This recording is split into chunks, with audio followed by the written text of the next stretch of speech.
Trump does not subscribe to the same values that we have in the past shared with America. My prediction will be that President Xi will aim to be the exact opposite of Trump. Where Trump is chaotic, he will be consistent. Where Trump is rude and abusive, he'll be respectful. Jeff Chambers is the Australian's chief political correspondent. What is your sense of whether it was a good idea for Malcolm Turnbull to get involved in this conversation with Trump? I don't think that Malcolm Turnbull cares much for whether things are good ideas or not.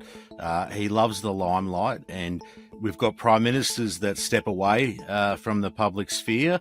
And in recent times, whether it's Malcolm Turnbull, Kevin Rudd or Paul Keating, you're seeing prime ministers very much injecting themselves into public debate when it suits them. I mean, are we just going to become, just a conga line of sycophants creeping through the White House? A lot of people around the world, outside of America and outside of the MAGA hardcore people, wouldn't disagree with some of his observations.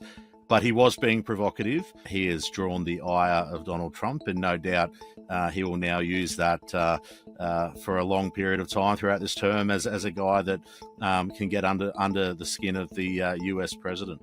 We're talking about two very different styles of diplomacy here, aren't we, that, let's say, Anthony Albanese and Penny Wong or Malcolm Turnbull might take. You spoke about Turnbull's interactions with China, very much elbows out.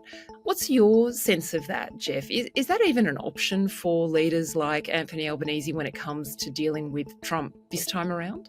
I think that domestically, it's really intriguing as we head towards an election, through the blow up with Zelensky at the White House and through other decisions and interactions that we've seen. If you were to rank Australian voter sentiment towards Donald Trump, it's not that high.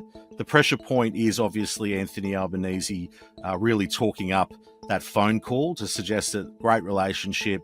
They're going to try and make a deal and make things happen. I think that's a pressure point for him. But for both sides of politics, including Peter Dutton, I think they're going to tread pretty carefully. You've got Kevin Rudd, who's made all these disparaging remarks. The Prime Minister himself has said that he was scared of Donald Trump. I just don't think any of that matters. If you mishandle it or you go too far, and through a campaign, Donald Trump puts a social media post out and says, "I'm not so sure about AUKUS." It's got the potential, if you mishandle it, to escalate very quickly. And we've seen this with other world leaders, that you've got to play the game with Trump. And at this point, if you keep it contained to steel and aluminium tariffs, I think that the government could probably overcome nothing happening imminently. I think the concern is a broadening or a contagion into other areas like agriculture and pharmaceuticals or copper that could have a greater impact for the Australian economy.